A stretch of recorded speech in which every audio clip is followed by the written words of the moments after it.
In this episode, you will discover how to instantly spot a narcissist's red flags while you're dating so that you never get caught into the narcissistic cycle again and you can date without fear. Welcome to Heartbreak to Wholeness, the podcast helping you heal from the mindfuck of narcissistic relationships and move towards the secure, peaceful woman you want to become. I am your host, Bree Walta, relationship clarity coach and EFT certified practitioner. Let's dive in. Welcome to this episode. We are talking today about all things narcissists and red flags and dating and fear so that you can feel really confident as you venture back into even the idea of dating again. So in this episode, you will learn the number one sign of what to look out for if you're dating somebody who is narcissistic or emotionally unavailable. You will understand the two most successful ways to navigate your fear of dating. And you'll get the tips that you need to feel confident in walking away from red flags early so you don't spend years and years with somebody who is not good for you.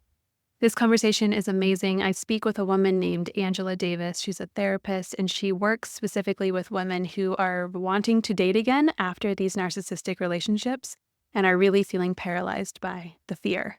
I know you're going to love it. Can't wait for you to hear it. And be sure to stick around to the end of the episode where I will pull an oracle card that will offer you a specific message that you can use to stay anchored and conscious in your healing this week.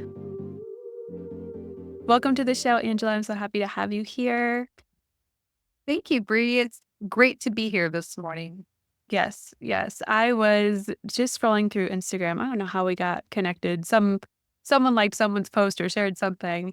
And I work with so many women on that real acute stage of coming out of these types of unhealthy relationships and doing the healing work around what got them there in the first place and kind of the origin root of that. But there's still so much fear after we've done. It's like, well, how am I ever going to go back into dating life and trust myself, trust my intuition, trust the red flags? So it sparked something in me when I saw your page. I'm like, I need to have Angela on here and help listeners learn how to do these things. Yeah.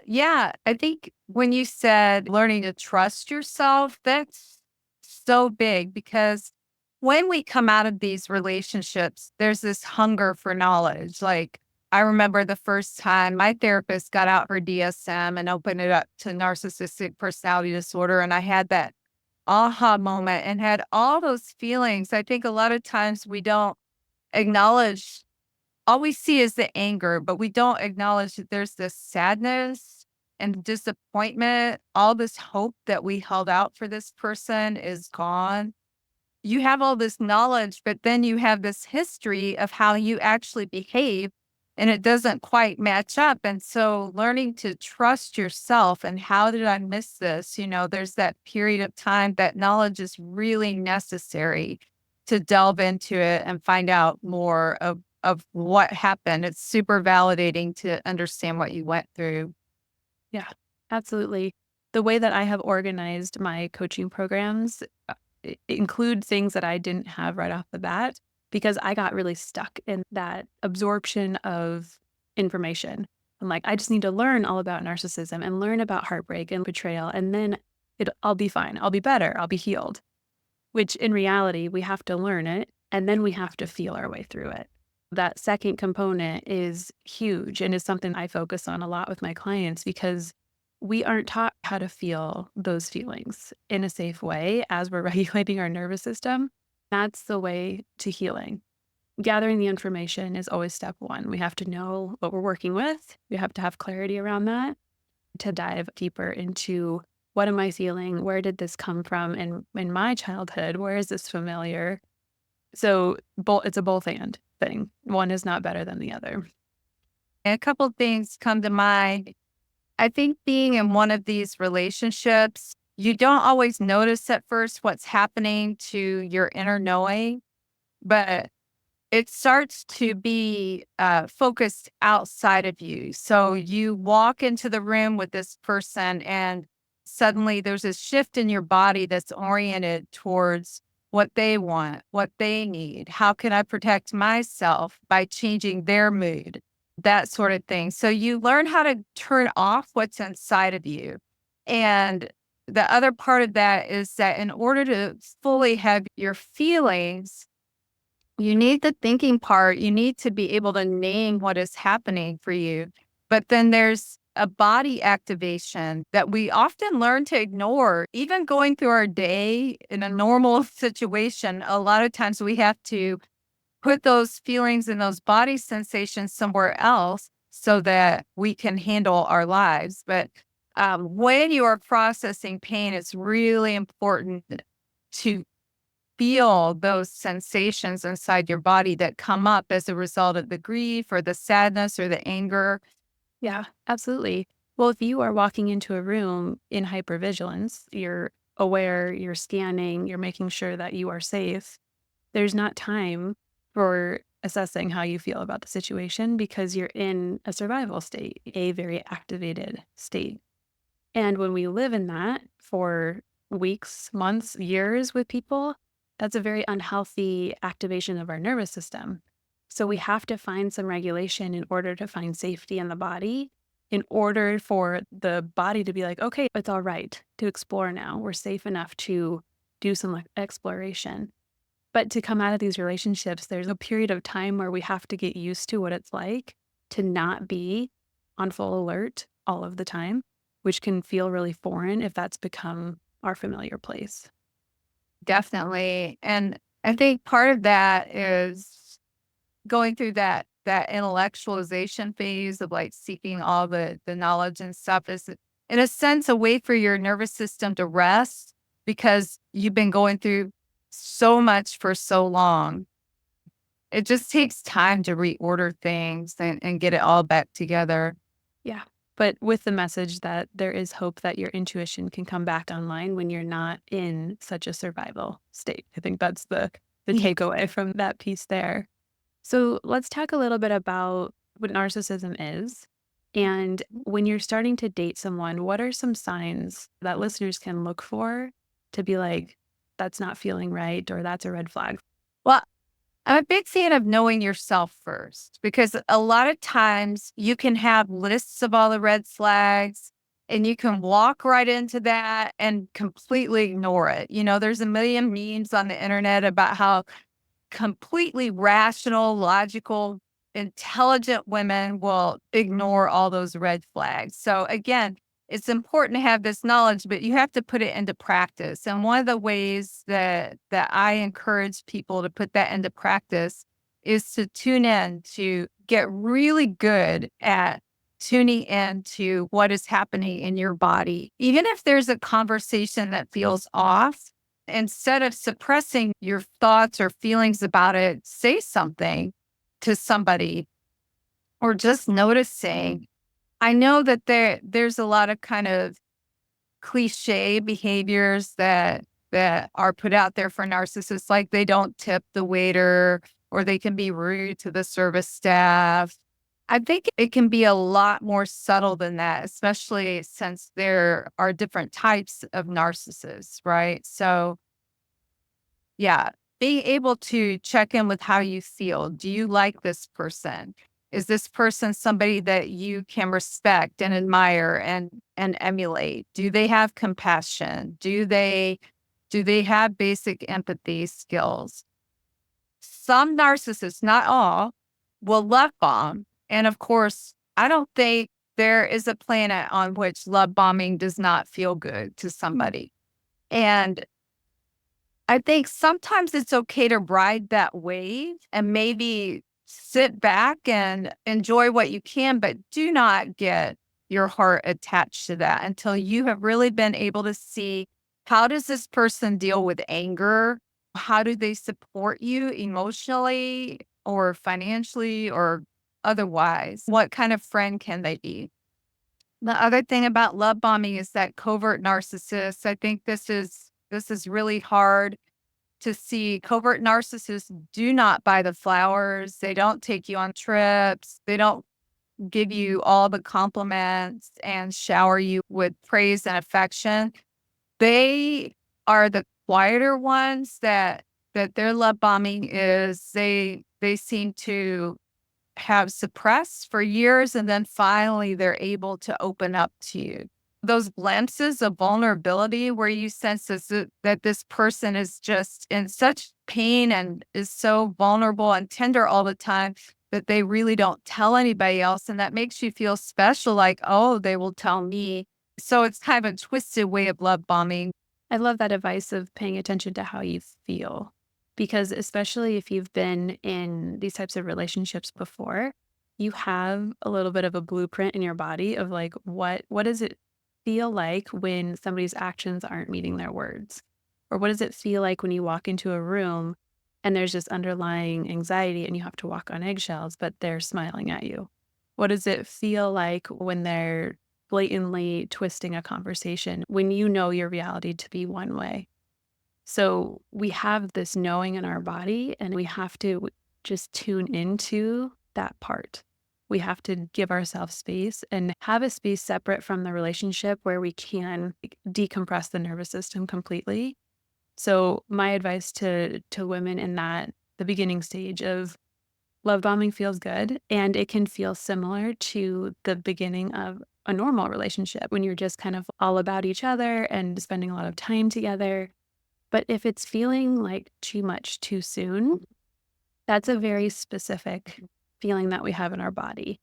Like we get the text message about, I've been searching for you my whole life. I love you so much. I think we should talk about moving in together after being together 2 weeks.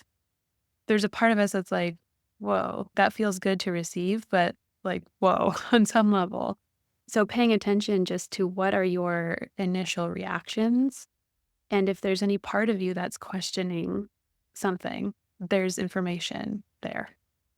Absolutely. And I think that could be the basis for some of the control issues that come up with narcissists, because part of having consent in any part of a relationship is being able to disagree or have your own opinion without having any kind of covert or overt threat of retaliation or punishment, or, like you're going to be iced out if you disagree with this or don't do this.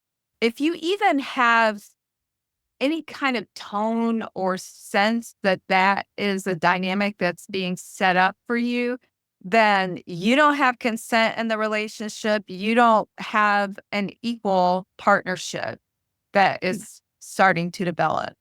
Yeah. And some of this takes some time to be able to see. I remember even before narcissism was on my radar, a therapist of mine was like, it's good to spend at least the 4 seasons with somebody before you make any financial commitments or marriage commitments or any sort of like committing to the person further. Because there's first you see how they act within each of the seasons. A lot can happen with jobs, with family, and then with your dynamic, you come out of that natural honeymoon phase. What starts happening when you're not so consumed with just that euphoria of the beginning, whether Right. it's love bombing or not? But how do conversations go, to your point, when you have to start setting your boundaries or when you start speaking your needs? Are you met with resistance or do you feel fear? And so those are all things to gather as data and then unpack, because some of those reactions could be from a past relationship where you were with a narcissist. We have to remind ourselves, like, I'm with this person now, I'm not with my ex anymore. Sometimes that's residual trauma from past relationships, but sometimes that's just the dynamic in the relationship. So much awareness has to go into self awareness and within the dynamic that you guys are creating with time. How do things unpack or like bloom over time? And is that feeling good? Like continuously checking in with yourself of how is this feeling now? Because I know for me, when I was in the love bombing situation, I didn't know what that was when I was in it, but I had already committed my loyalty to this person. And I had already decided that relationships are just hard. We're going to work through whatever. And he's going to be the one I marry. I bonded very quickly out of manipulation and all the things that happened during love bombing. But I didn't keep checking in with myself of like, okay, how does it feel now that every conversation that we have ends in fighting or ends in it being my fault, how do I Yeah. feel about the relationship now? What do I need now? There wasn't that awareness. It was just like, well, it must be my fault because he's telling me it's my fault, and I didn't have the self-worth, or perhaps I had the self-worth, but it had been chipped away because of these interactions with him. So we have to really hold ourselves accountable for being aware of our stuff going into relationships, so we know where we're a little bit more fragile Right. and being able to hold ourselves accountable to check in with ourselves continuously. Yeah, definitely. I mean, so much of what you said resonated, making those connections to past relationships and those threads, and then just realizing that it takes time. A lot of times you'll read about the frog in the pot of water, and the Yep. water gets turned up gradually. And then pretty soon the frog is like, oh my gosh, I'm boiling. When the frog is done for, you don't want to be the frog, of course. And for me, my journey was a little bit different in that one of the things I didn't realize until later in life was that I had issues from childhood trauma, that my relationship blueprints were completely whacked. In order for my nervous system to feel safe, I had to do two things. First, I had to find my way to safety, like out of that familiarity of hypervigilance and always being anxious and not knowing when the shoe is going to drop to being okay with having a calm nervous system. And then the next part was making sure that my relationships were contributing to a sense of peace in my life and my nervous system in every area. Peaceful relationships, I think, are highly underrated. And by peaceful, I don't mean they're free of conflict, because conflict can lead you to peace, but peaceful as in, I'm not worried that this person is going to leave me suddenly or betray me suddenly.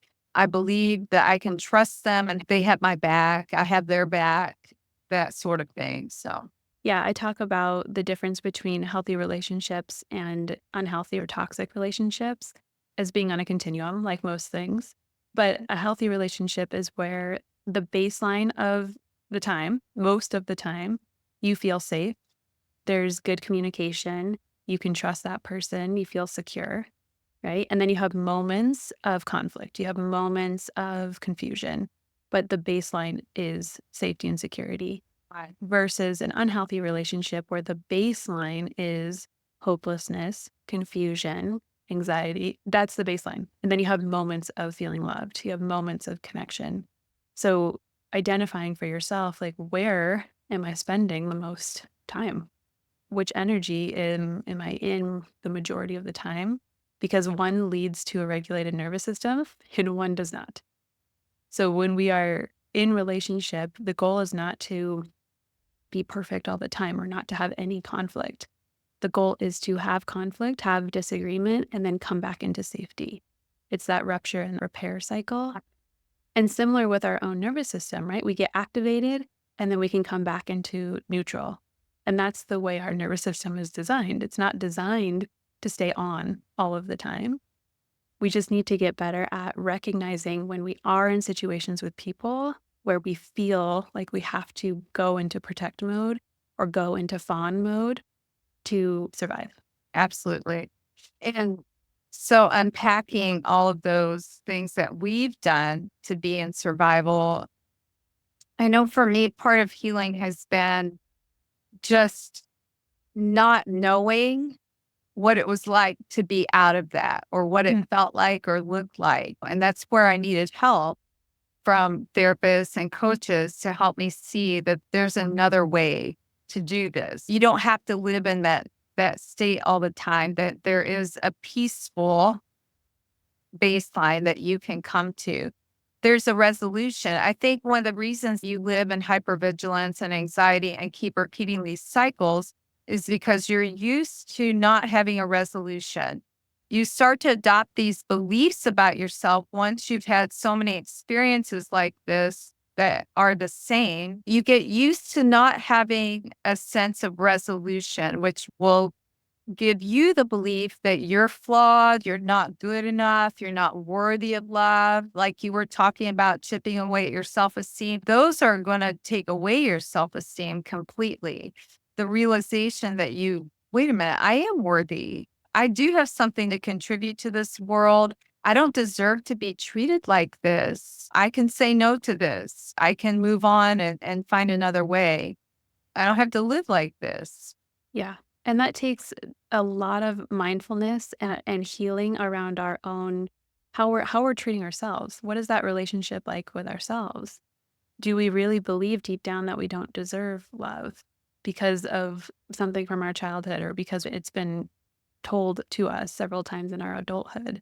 Are we waiting for someone else to come and choose us, but we're never taking the time to choose ourselves?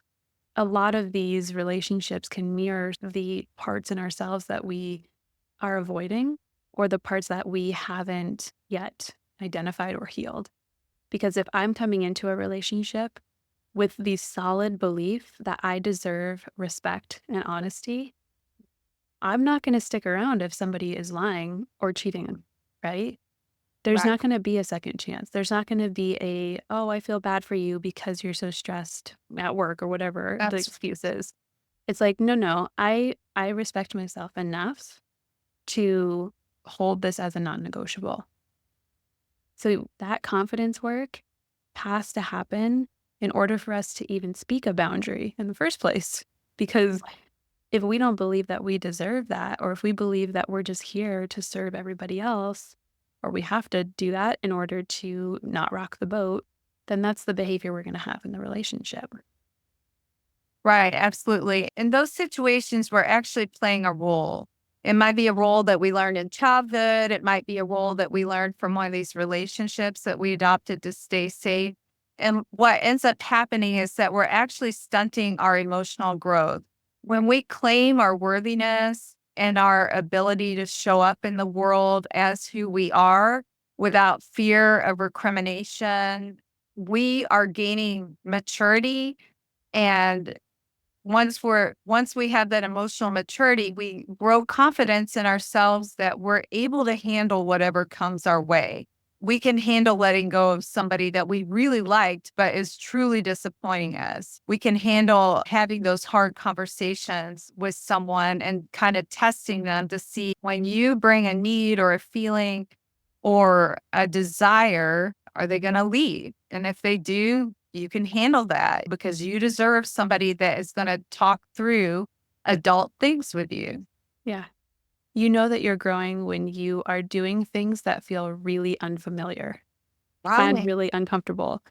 And I love the metaphor of a snake shedding its skin to illustrate this because after the snake sheds the skin, there's a period of time where it's really tender and it's moving over these rocks and pebbles and things feel much more intense because they haven't yet grown into their new skin. So that limbo space of letting go of our patterns and then gaining new patterns that feel familiar, there's this period where everything feels unfamiliar and uncomfortable and unbearable. And we're like, I just want to go back to people pleasing. Like that would be so much easier than having to set this boundary. But Right. that is the growth, moving through that discomfort until the point where the new pattern becomes the familiar pattern. And then we've created a new neural pathway. And that's the one that we practice over and over. And then our old pattern can drop away. So it's like it's maintaining through that shitty phase when we all want to run back to what we know. If you can stay strong and be building your confidence at the same time, that's the key to continuing to move forward in your healing. Yeah, absolutely. And I love that metaphor of snakes shedding their skin. In my last dysfunctional relationship, when I was coming out of that, I had so many dreams about snakes and letting go and having closure. It was really wild. I'm totally on board with all of that. Okay, it's part of it. Yeah. Yeah. So for listeners who are starting to think about dating, one piece of advice is to listen to what what you feel, right? What are you feeling in Right. your body to start to do some of that deeper exploration. Are there any other tips that you have for women who are just entering this phase or just starting to think about and really sit with the fear that they're having? Absolutely. Well, fear is something that is there for protection. In order to address the fear, you don't want to just say, go away, fear. The fear is there for a reason. Um, Being afraid of men really depends on your experience. When I look at my own childhood experience, I'll be open about this. The men in my family were not very good. There was a lot of violence. So that was my pattern and blueprint for men. So I came out of my childhood already having a fear of men and for good reason.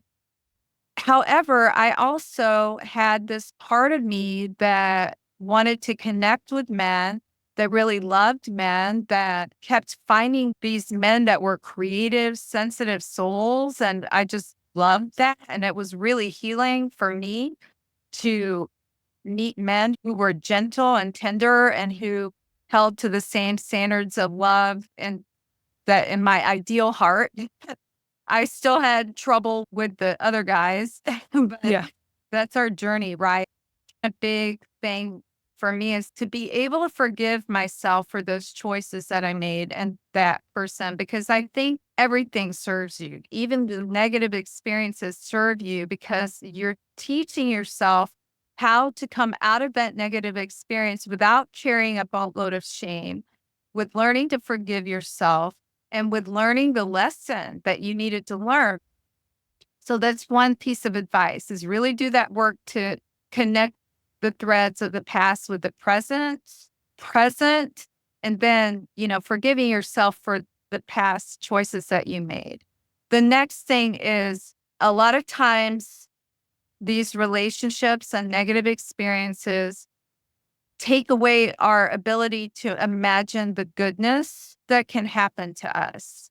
And I know it's cliche to write a list of what you want in a partner, but really imagining that and then feeling what it feels like to have somebody that has affection, somebody that texts you daily and wants to know how things are going, somebody that wants to spend time with you, who wants to work through a problem, who is checking in with you emotionally, who wants to support you in your life and in your dreams. And just sit with that. If you're still uncomfortable with genuine love and fear, then figure out what you need to do to take care of yourself in that moment. Maybe you just need a break. Maybe you need a casual person just to hang out with and acclimate yourself to being with friendly men. You know, there is no pressure to open your heart until you're ready. However, if you are wanting a relationship, you do have to do that work to work towards being open-hearted. If you want to experience yourself as a partner, hold that vision of what your partner would look like, what you will be doing in that partnership, and how you can create a life together. That is your aim. I love that. The two things that I want to touch on from what you just said. The first is the when we do this healing work to connect the dots, everything makes sense. Every decision makes sense. Every reaction makes sense. Every trigger makes sense because it's all coming from these maladaptive places that we've created, the maladaptive coping mechanisms. And it all makes sense. So we can drop some of that shame. So having a good therapist or coach that can help you connect those dots is vital, in my opinion. And the second thing, I want to share a personal story about what you just said about feeling the feeling of what you want.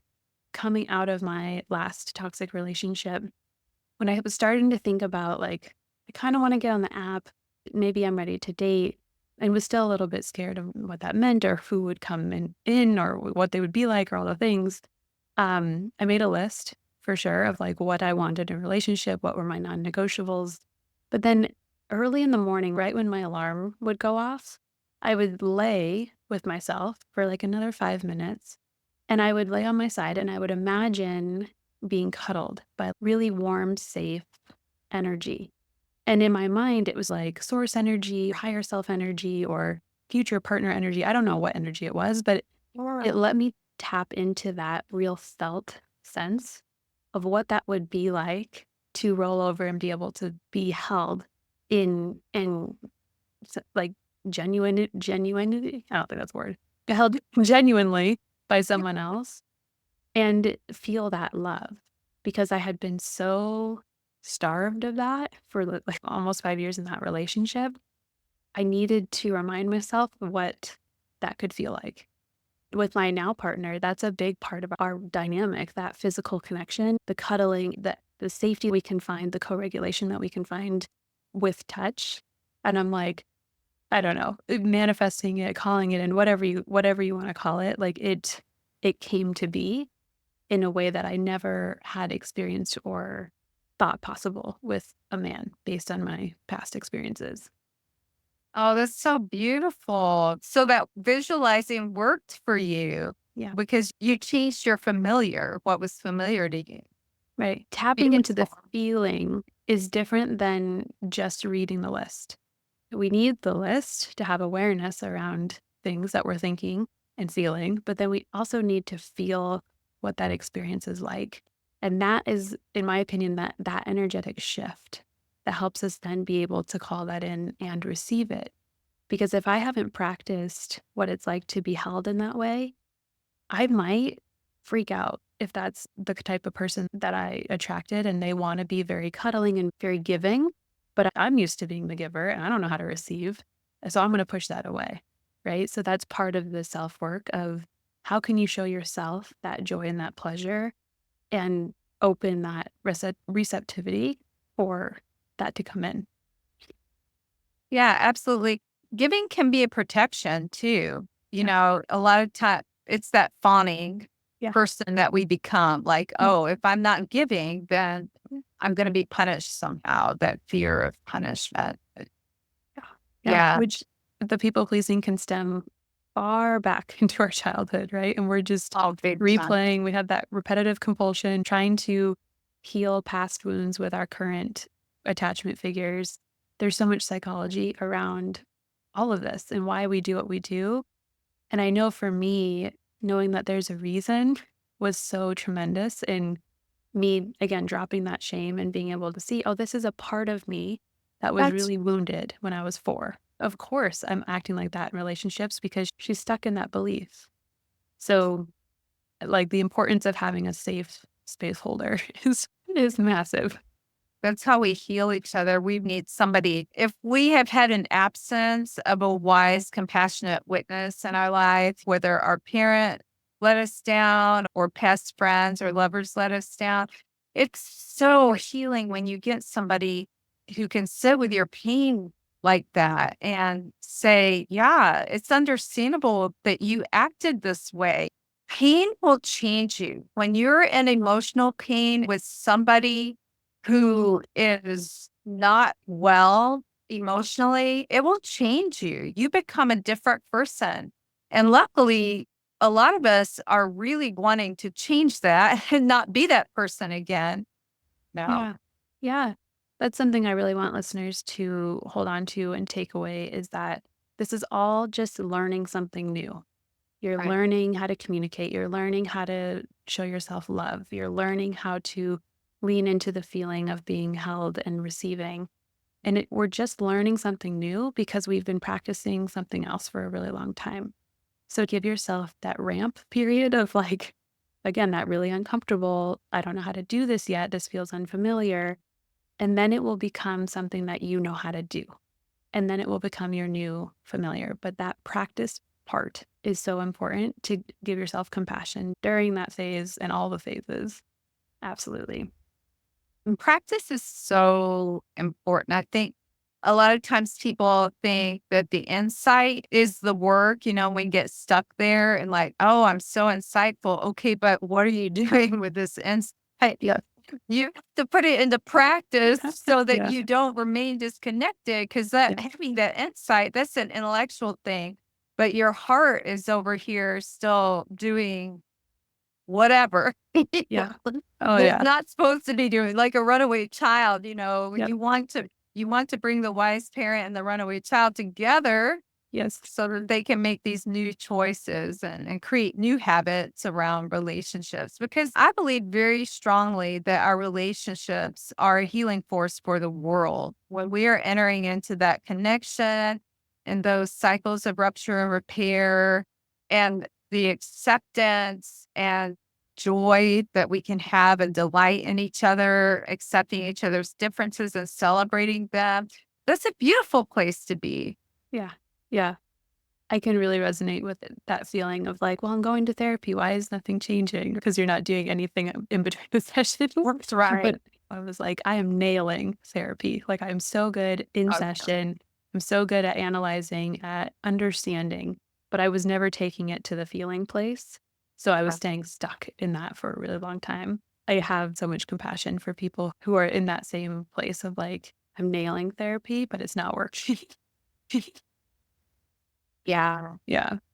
With repetition, it does get easier to be able to feel what's happening in your body and express it in language. When you start to date someone, they might not be at the place where they have their emotions yet.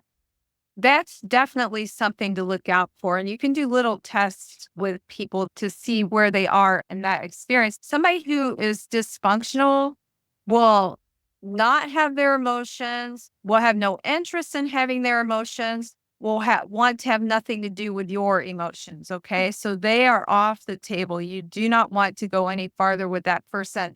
However, there are some people that aren't really good at identifying and expressing their emotions, but they're kind about it and they want to learn about yours. They may not know, they may make some missteps, but they're not going to denigrate your emotions or criticize you for having emotions or somehow make it not okay for you to have emotions. But you can start small by asking questions that are a little bit non-threatening, asking for their support. Like, hey, my friend, I texted them 2 days ago and they haven't texted me back. And I'm feeling really sad about it and worried about my friend. And then see how they respond. Yeah. If they respond in a dismissive way, you have to put the yellow flag up immediately. It might turn to red very Yeah. quickly, but, and then do a few more tests that are a little bit deeper. Hey, the other day I brought up my dog dying. You didn't seem to respond to that. I'm wondering what that was about and see how they respond. They said, well, my dog died. I just couldn't talk about it in the moment. And I'm so sorry that your dog died. Then if they're like, I don't want to hear about dogs dying, then you know what Right. you're working with. Or just get over it already, or don't be so emotional or so sensitive. And a lot of times it is that direct sometimes, but a lot of times it's not. It's just, again, that's where you have to tune into yourself because for survival, if you've been in one of these relationships, you've been in a training ground to take all of your wants, needs, and desires and crumple them up in a little ball like paper and just kind of hide it away under the couch or something. It's like none of this stuff matters to them. And once you are on that training ground for a long period of time, you have to retrieve that and uncrumple it. It's like, oh, these are normal. It's okay for me to have needs and wants and desires. I'm a devoted, loving partner. Anybody would be lucky to have me in their life. I have a full self-guided course called Find Yourself Again that walks people through how to find their values, their needs, their non-negotiables, and their wants. We can get very lost, especially Yes. when coming out of these relationships where it's like, I don't know, for the last 4 years, I've just been doing whatever they want, or I've just kind of morphed into whatever they need or what I had to be to not rock the boat. So that course could be really helpful for listeners if they're like, I don't know where to even start to create that list. I'll put the link in the show notes and there's a discount code for listeners. I know it's something I needed at coming out of that relationship, which is how I've designed all my things. I'm like, I wish I would have had that. So now I have the privilege of creating that for women. Yeah. At the end of these episodes, I always pull an oracle card. Are you familiar with oracle cards? Yeah. Okay. And I like to have the guest help me choose the card on behalf of the listeners.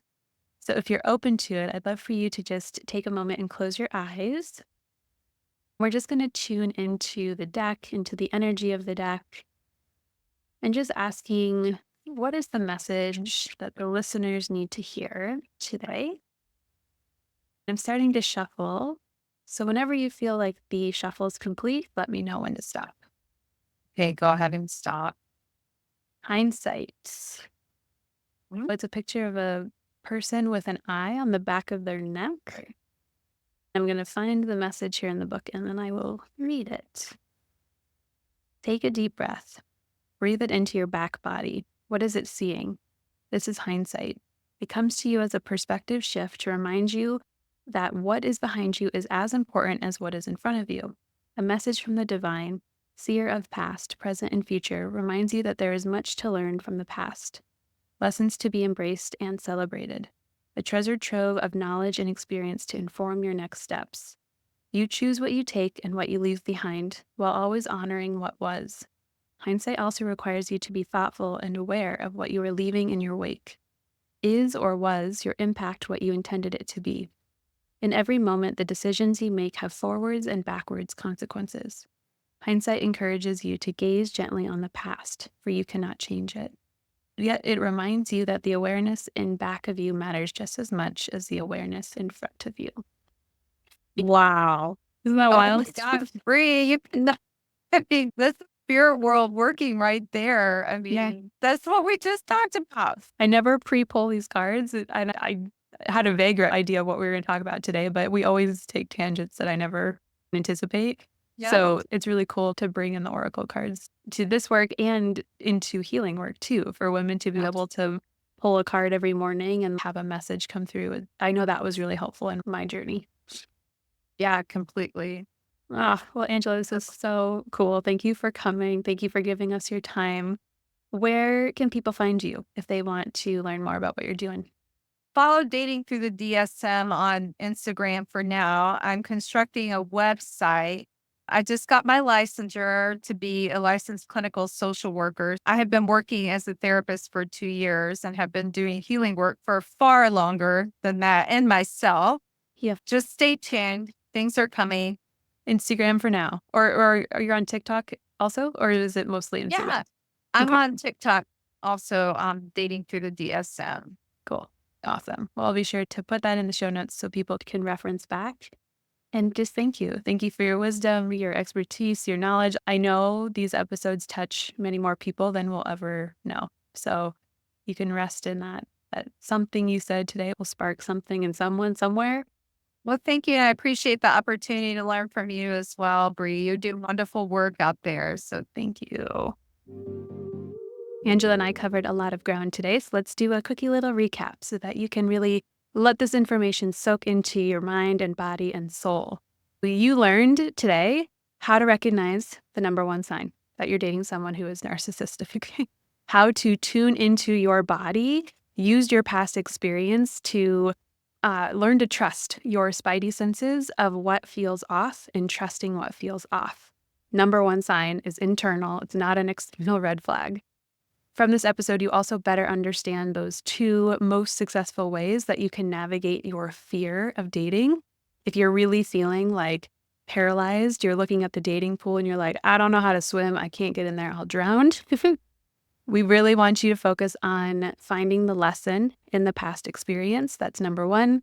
And to imagine the feeling of your future relationship and what you want that to feel like, really embodying that feeling. Both of those things are really going to help your fear as you move forward. And then in this episode, you also got some tips on how to feel confident walking away from the red flags early and knowing what signs to look for, the other external red flags that you can look for, and the importance of doing the work to build your confidence, to believe that you deserve a relationship that makes you feel good, that doesn't have the red flags, that you don't have to settle for, that you're not making excuses for or justifications around. You starting with your confidence is going to be number one, always number one. If you enjoyed this episode, I want you to go back to episode 56. It's called The Incredible Mindset Change that will help you break free from narcissistic relationship cycles. That episode, I speak with a woman named Cheryl Brocky, and we talk so much about confidence. and how to really build that self-respect and that self-esteem so that you aren't staying in these cycles of settling with people who are not good for you, because you deserve so much more. I know that with 100% certainty. So as always, this podcast is for you. You are not alone, and I will see you in the next episode.